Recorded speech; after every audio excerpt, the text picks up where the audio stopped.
Bonjour à toutes et à tous, ravi de vous retrouver pour ce nouveau numéro de rencontre. Le 17 octobre est la journée internationale pour l'élimination de la pauvreté.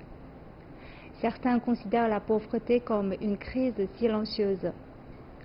Malgré les progrès enregistrés, la pauvreté reste encore l'un des plus grands fléaux pour le développement, surtout pour les enfants. Aujourd'hui, avec notre expert, nous allons nous concentrer sur la situation en Chine. Nous accueillons sur notre plateau M. Wu Zexie, ancien diplomate, et nous allons entendre un peu plus tard dans notre émission aussi M. Vincent Martin, le représentant en Chine de la FAO, l'Organisation des Nations Unies pour l'alimentation et l'agriculture. D'abord, pour M. Wu Zexie, on voit que sur le site officiel des Nations Unies, la définition de la pauvreté ne se limite pas au manque de revenus ou de ressources productives, mais il y a aussi d'autres éléments comme l'accès limité à l'éducation ou l'exclusion sont aussi intégrés dans cette notion de la pauvreté. Et vous avez mené une longue carrière diplomatique, vous avez été en Afrique, en Europe. Donc, quelle est votre observation sur l'ensemble de la situation dans le monde en matière de la lutte contre la pauvreté? Bon, il faut savoir que j'ai aussi j'ai été aussi témoin de la pauvreté en Chine. J'ai travaillé longtemps dans la campagne chinoise. Voilà, j'ai constaté en effet il y avait une tâche très importante de lutte contre la pauvreté en Chine. Et puis comme j'ai travaillé aussi en Afrique, comme vous venez de mentionner, j'ai constaté aussi le même phénomène de pauvreté dans d'autres pays en développement. Alors, jusqu'à présent, malgré les efforts considérables menés par tous les pays concernés, malgré les progrès accomplis, la lutte contre la pauvreté reste encore une tâche énorme. D'après les statistiques, il y a encore 1 milliard d'êtres humains sur notre planète qui vivent encore en dessous du seuil de pauvreté. Donc, à peu près 800 millions de personnes souffrent de pénurie alimentaire. À peu près 5 millions d'enfants meurent chaque année à cause de malnutrition ou à cause carrément de manque alimentaire. Et puis, il y a d'autres facteurs, comme vous venez de mentionner, il y a d'autres facteurs qui sont absolument liés à la situation de pauvreté. Par exemple, l'environnement nuisible à la santé. Les conditions d'hygiène, par exemple, qui ne sont pas propres à la vie décente des êtres humains, la pollution aussi, ou des conditions naturelles difficiles, manque d'eau, en effet, il y a plus d'1 milliard d'êtres humains qui souffrent de manque d'eau potable, c'est-à-dire d'eau propre. 2 milliards, plus de 2 milliards d'habitants dans notre planète vivent dans des conditions d'hygiène difficiles. Donc vous voyez, c'est encore une tâche très difficile, une tâche considérable pour l'humanité entière, dans le domaine de la lutte contre la pauvreté.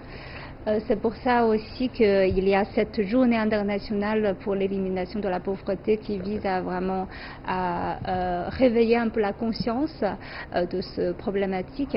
Alors, on voit que cette année, en fait, le thème de cette journée internationale est agir ensemble pour donner aux enfants, à leurs familles et à la société les moyens de mettre fin à la pauvreté. En fait, cette année, l'accent a été mis sur les enfants. Donc, pourquoi et comment analysez-vous ce thème? Ça se comprend facilement. Les enfants sont les plus vulnérables. J'ai donné le chiffre, quelques millions d'enfants meurent chaque année à cause de malnutrition, à cause de la pénurie. C'est la responsabilité justement des adultes. C'est notre responsabilité d'assurer une vie correcte aux enfants, à nos générations futures. C'est l'avenir de l'humanité. Eux, ils sont incapables de résoudre le problème, ils s'appuient sur les adultes. Et c'est notre devoir, c'est notre responsabilité, voilà, de créer un environnement correct, voilà, pour assurer d'abord la vie des enfants, pour qu'ils puissent vivre. Et puis, il faut leur permettre de vivre dans des conditions décentes.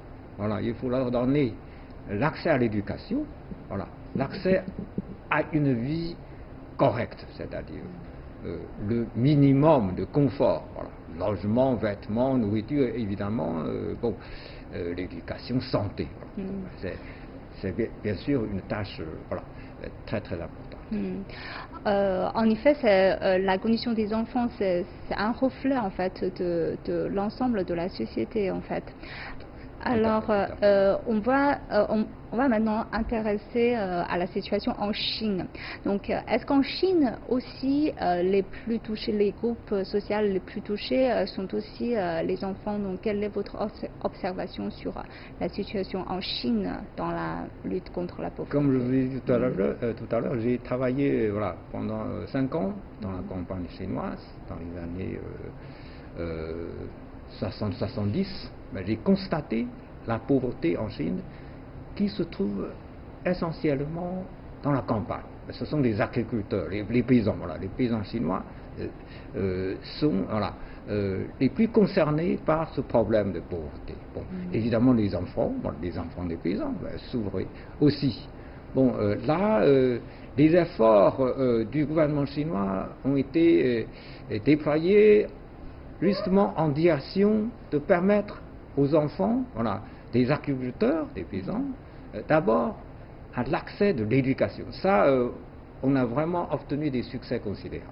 Bon, pratiquement, voilà, même dans des régions très difficiles, on arrive à assurer l'accès à l'éducation pour les enfants. Voilà, ça, là-dessus, nous avons obtenu des résultats remarquable, mais ceci étant, la tâche de la lutte contre la pauvreté, y compris d'assurer aux enfants des familles pauvres une vie décente, reste une tâche voilà, importante.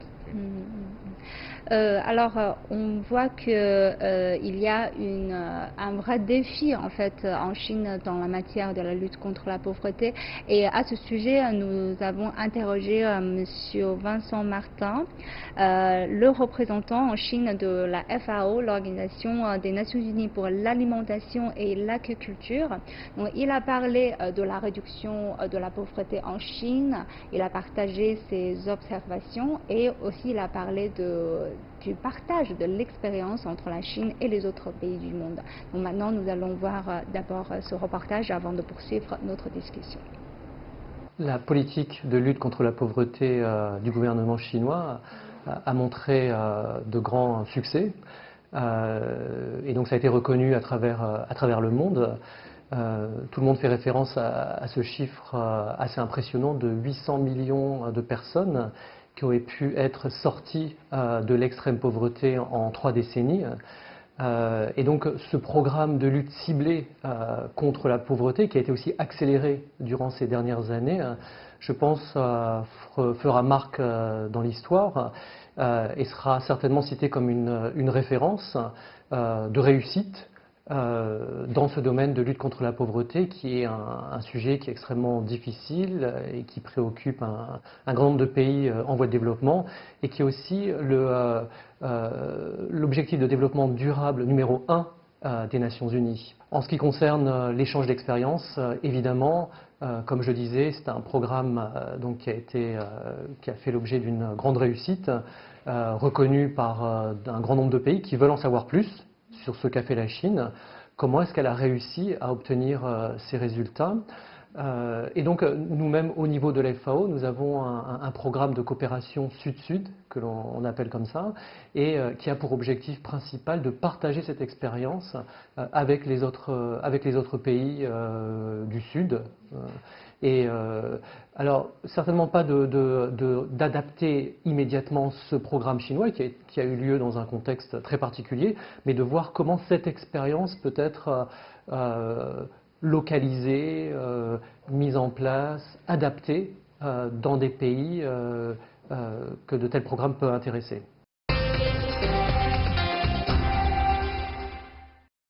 Alors, on a vu que M. Martin a évoqué surtout le programme de lutte ciblée contre la pauvreté, donc comme une politique très réussie à son égard en fait. Donc, quelle est votre observation sur cette politique et quelles sont les autres mesures qui ont été mises en place par le gouvernement chinois pour lutter contre la pauvreté?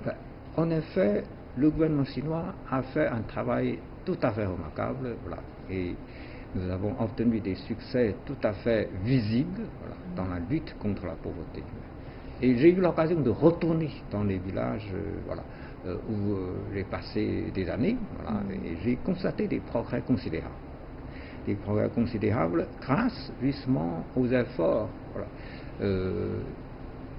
des gouvernements de tous les échelons, à partir du gouvernement central jusqu'au gouvernement provincial, jusqu'au gouvernement régional, jusqu'au niveau des districts, des villages. Voilà. À chaque niveau, on déploie des efforts considérables pour réduire la situation de pauvreté. Bon, alors, en espace de 4 décennies, nous avons réussi à faire sortir voilà, plus de 700 millions de paysans pauvres chinois voilà, de l'état de pauvreté. De l'état de pauvreté, il y a des critères, bien sûr. Bon, le travail ciblé est une méthode tout à fait efficace. C'est-à-dire, on envoie, voilà, on envoie des cadres, des fonctionnaires, voilà, dans les villages pour traiter cas par cas, voilà, la situation de chaque famille, de chaque personne, pour les aider à sortir de l'état de pauvreté. Il y a aussi des fonctionnaires qui habitent chez les habitants locaux. Oui, ils sont envoyés dans les villages pour rester là, afin de mener cette lutte contre la pauvreté. Voilà. Pourquoi il faut une aide extérieure voilà, des villages? Parce que très souvent, il faut comprendre la situation de la pauvreté en Chine. Ce sont des régions d'accès difficiles qui sont concernées. Voilà. Dans les provinces côtières, il n'y a pas ce problème de pauvreté. Voilà. Ce sont surtout les régions d'accès difficile, très souvent des régions montagneuses, ou des régions désertiques, c'est-à-dire où il manque d'eau, l'accès est également difficile, puisqu'il y a ce problème de manque d'eau. Ce sont ces régions-là qui sont les plus touchées. Et or, les gens qui vivent là, voilà, n'ont pas d'autre moyen de s'en sortir s'il n'y a pas une aide voilà, de la part des gens qui viennent pour voir la situation et qui viennent avec des moyens financiers voilà, pour voir quelle serait la solution. Voilà. Alors, la solution fondamentale, ce n'est certainement pas de donner de l'argent à chaque famille. Ça ne sert à rien, parce qu'au bout de 2 mois, 3 mois, c'est fini. L'argent donné serait utilisé. La solution fondamentale, c'est de trouver une activité économique voilà, rentable pour permettre à ces gens-là de s'en sortir. Mais très souvent, ce sont des gens qui vivent de l'agriculture. Or, une agriculture primitive dans des régions d'accès difficile ne sert pas à grand-chose, ne permet pas à ces gens-là de s'enrichir. Bon, l'idée aujourd'hui, dans la lutte contre la pauvreté en Chine, c'est très souvent de les déplacer. Soit on trouve des moyens voilà, pour créer de nouvelles activités économiques grâce à l'aide des fonctionnaires, des cadres, avec des moyens financiers, soit créer sur place des activités économiques rentables, avec les infrastructures qui permettent de faciliter l'accès, soit de les déplacer carrément, parce que très souvent, ce sont les pauvres qui vivent dans des régions voilà, où il n'y a pas la possibilité de développer une activité économique rentable. Dans ce cas, il est question de les déplacer. Là, c'est toujours l'État qui joue un rôle important. L'État construit des logements gratuits pour permettre à ces gens-là qui se déplacent de continuer une nouvelle vie voilà, dans un nouvel endroit où une nouvelle activité économique rentable est possible. Et là, ces gens-là peuvent voilà, en effet changer carrément de leur destin voilà, et sortir définitivement de l'état de pauvreté. C'est un travail énorme, mais c'est un travail qui doit être ciblé, parce qu'il faut persuader à chaque famille de changer leur mode de vie qui a été pendant des milliers d'années, oui, voilà, le même. Oui, Voilà. oui, je pense que c'est vraiment un défi. Je ne sais pas comment ça a été réglé sur place parce que évidemment il y a ce problème de vraiment un bouleversement, si je peux dire, dans leur vie quand ils se déplacent d'un village et à une ville, une petite ville carrément. J'ai vu les grands buildings qui ont été construits. Mais comment s'assurer que ces gens peuvent avoir une transition quand ils quittent leur terre? C'est quand même un changement fondamental. Si Oui. il y a la possibilité de créer d'autres activités économiques plus rentables avec le déplacement, et même ils abandonnent carrément leur mode de vie lié à la terre. Mais dans ce cas, il faut avoir une formation. Voilà. Par exemple, on crée des ateliers. Voilà. Ce sont des sous-traitants, voilà, qui travaillent en collaboration avec des entreprises basées dans les villes. Alors, donc les anciens paysans sont devenus du coup les ouvriers. Alors, il faut forcément une formation. Voilà. Et c'est toujours l'État, voilà, qui aide, voilà, ces gens-là à suivre une formation. C'est gratuit pour eux. C'est gratuit pour eux. Mais bon. Et ils ne sont pas obligés d'aller dans les grandes villes, de travailler dans les grosses entreprises. Ils peuvent rester dans les zones rurales, mais tout en travaillant dans un secteur industriel. Ça, c'est déjà une solution. Une autre solution qui est aussi très répandue, c'est de transformer certains sites d'accès difficile avec les efforts d'infrastructure, avec une formation, transformer ces sites ruraux en sites touristiques. Voilà. J'ai constaté des cas de succès, voilà, dans un village qui vit avant essentiellement de l'agriculture, mais c'est un village qui a à côté un réservoir, et ils ont, c'est grâce au financement de l'État, ils ont transformé le site de réservoir en un site touristique. Voilà. Un réservoir d'eau, c'est un lac, le paysage est très joli, mais sans l'infrastructure, sans le système d'accueil, sans hôtel, sans restaurant, ça ne sert à rien. Bon, l'État a aménagé des routes, le centre d'accueil, l'hôtel, l'État a formé, voilà, les cadres pour aider les villageois à se reconvertir dans le secteur touristique, et du coup le site a été bien transformé, c'est devenu un site touristique qui attire les vacanciers des villes d'alentour. Du coup les villageois ne sont plus des paysans, ils travaillent dans le secteur touristique, ils s'enrichissent. Mais là, il y a un autre cas, je constate, c'est assez intéressant, c'est-à-dire qu'on voit, en fait, le FAO a publié un rapport justement sur les jeunes citadins qui aident les villageois dans des villages reculés pour permettre à leurs produits un accès au marché dans les grandes villes grâce à l'Internet.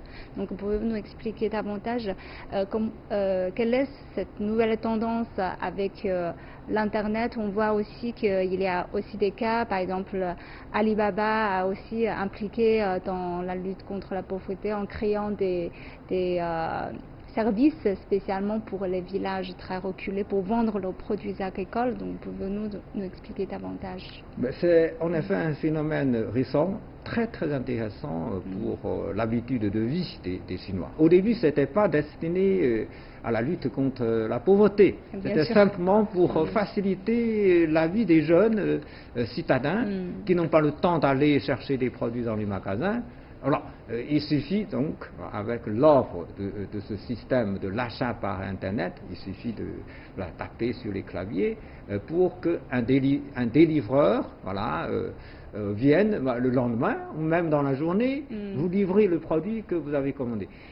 Et ça coûte en général moins cher que si vous allez chercher ces mêmes produits dans un magasin. Donc du coup les jeunes ont pris l'habitude. Alors les gens de ma génération sont très intéressés aussi, mais des fois on n'est pas habitué à ça. Mais bon, comme c'est moins cher, cela attire quand même. Il y a de plus en plus de Chinois qui ne vont plus dans les magasins, qui achètent tout ça. C'est un moyen qui permet aussi aux agriculteurs qui ont des difficultés de faire connaître leurs produits, voilà, normalement. Parce que voilà, ça la coûte très cher. publicité coûte cher. Voilà, ça coûte cher. Et bien, avec ça, l'achat par l'Internet, ils arrivent à faire connaître leurs produits, voilà, avec leur prix compétitif, parce que très souvent, voilà, on n'a pas besoin de louer un magasin. Voilà, ils ils offrent un prix compétitif. Du coup, les fournisseurs, voilà, les grossistes, les détaillants, voilà, viennent trouver leurs produits chez eux. Ils n'ont pas besoin de se déplacer eux-mêmes, les agriculteurs. Ce sont les commerçants qui viennent chez eux, voilà. Et même parfois, avant la récolte, les produits sont déjà, voilà, vendus. Parce que voilà, ils viennent avec des camions. Et ça, bien sûr, il y a une condition préalable. L'amélioration des infrastructures. Et c'est là un formidable travail de l'État.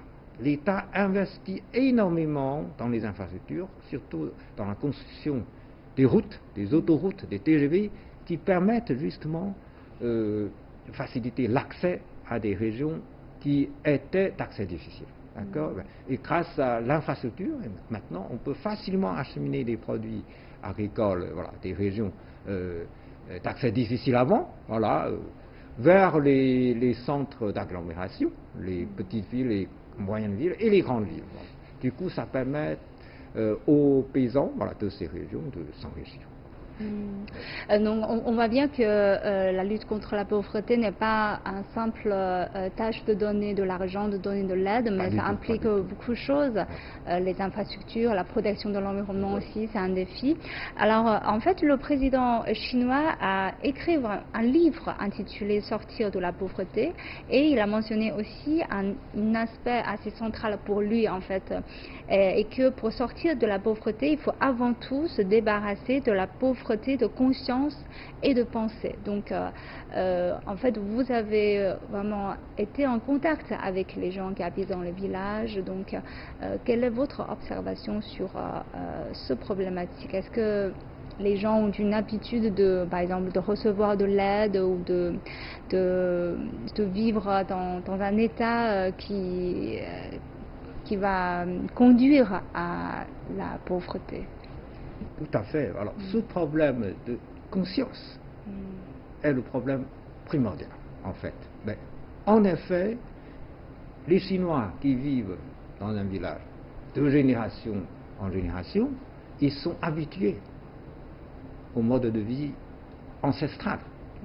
Ils se contentent, en général, ils se contentent, voilà, de ce mode de vie. D'autant plus que depuis quelques décennies, le problème élémentaire d'alimentation est réglé. C'est-à-dire, ces pauvres ne souffrent pas de pénurie. Il faut comprendre. Voilà. Et ils ont un niveau de vie inférieur, ça c'est vrai, c'est pour ça qu'ils sont considérés comme des pauvres, mais ils ne souffrent pas de manque de nourriture, ils ne meurent pas de faim. Du coup, certains, avec leur vieille mentalité, avec leur mode de vie ancestral, ils ne jugeaient pas nécessaire de se déplacer, par exemple, quitter leur terre ancestrale et de se lancer dans une activité nouvelle qui nécessite beaucoup plus d'efforts physiques et intellectuels. Bon, alors je crois que justement l'envoi des milliers et des milliers des cadres, des fonctionnaires venant des différents échelons administratifs dans les villages, voilà, est important. C'est un travail de persuasion. Voilà. C'est aussi un travail effectif avec des moyens financiers pour voir quelles seraient les solutions permettant à ces paysans pauvres de s'en sortir. Il faut surtout se spécialiser, de prendre des cas, de faire cas par cas. Il ne faut pas généraliser. Absolument. Chaque individu est différent. Bon. Et comme il y a des exemples réussis, voilà, là c'est un outil efficace, c'est-à-dire montrer des exemples réussis, voilà, pour ceux qui sont encore dans l'hésitation. Voilà. Mais il faut suivre l'exemple de succès. Voilà. Vous améliorez considérablement votre vie si vous acceptez un changement de mode de vie. Il y a un autre sujet important, c'est les échanges d'expériences entre la Chine et les autres pays du monde. On sait bien que l'agriculture est un domaine de coopération traditionnelle, en fait, pour la coopération sud-sud. Donc, quel est votre point de vue? Parce qu'aujourd'hui, apparemment, la Chine contribue plus de 70% contribuant à la réduction de la pauvreté dans le monde. Donc, quel est votre regard dans ce domaine? La Chine coopère toujours avec les autres pays en développement. C'est une tradition de la Chine. La Chine, dès les années 60, voilà, lorsqu'il y a eu des mouvements d'indépendance, surtout dans les pays en développement, voilà, la Chine a soutenu leur lutte pour l'indépendance, mais en même temps, la Chine a coopéré étroitement avec ces pays pour les aider à se développer.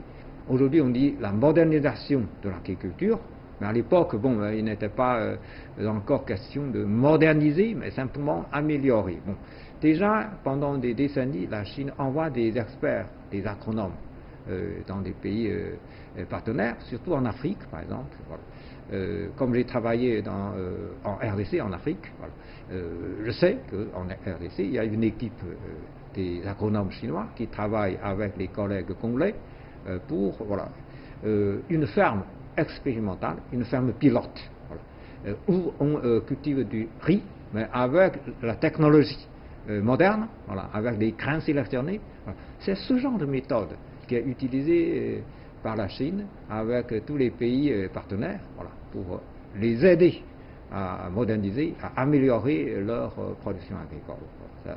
Ça c'est important. Mais j'aimerais bien signaler d'autres aspects, c'est-à-dire la coopération entre la Chine et les autres pays en développement dans la lutte contre la pauvreté ne se limite pas uniquement sur le plan agricole. La Chine aussi aide les pays dans le domaine de santé, parce que la santé est liée, voilà, à la situation de pauvreté. Les gens qui tombent malades et qui n'ont pas de l'argent pour se faire soigner, voilà, très vite la situation s'aggrave. Voilà. La Chine envoie depuis des décennies régulièrement des équipes médicales dans des pays. Au total, 69 pays sont nos partenaires. Voilà. En fait, ils ont reçu l'aide médicale de la part de la Chine avec des équipes médicales, voilà, qui travaillent là. Et en Afrique, il y en a pas mal, il y a plus de 45, je crois, équipes médicales chinoises qui travaillent là-bas. Bon, alors évidemment, il y a un autre plan qui est aussi très très important, c'est la coopération gagnant-gagnant. C'est ça qui permet foncièrement aux pays partenaires de sortir de l'état de pauvreté. Parce que l'aide ne suffit pas. L'aide, c'est pour traiter des cas d'urgence. Mais pour sortir foncièrement de l'état de pauvreté, il faut développer l'économie. Or, ce que la Chine propose, comme la coopération gagnant-gagnant, par exemple l'initiative Ceinture Route, profite énormément, voilà,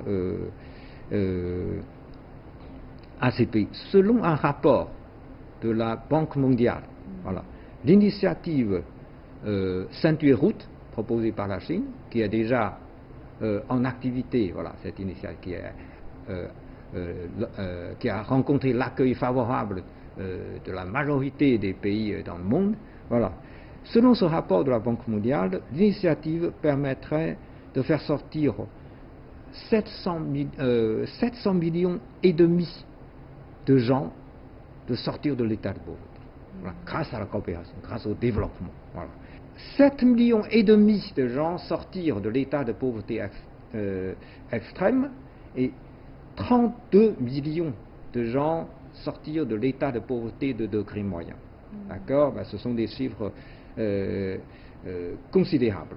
Bon, en même temps, cela permet une croissance économique dans les pays partenaires, mais aussi pour l'ensemble de l'économie mondiale. Voilà. Donc vous voyez, il y a plusieurs facteurs à tenir compte. L'agriculture, voilà, la coopération dans le domaine de l'agriculture, la coopération dans le domaine de santé, mais aussi la coopération dite gagnant-gagnant, voilà, qui profite finalement à tous les partenaires. Je vous remercie, M. Wu Zejie, merci pour vos analyses. C'est un plaisir. Et je vous remercie d'avoir suivi notre discussion. À la prochaine.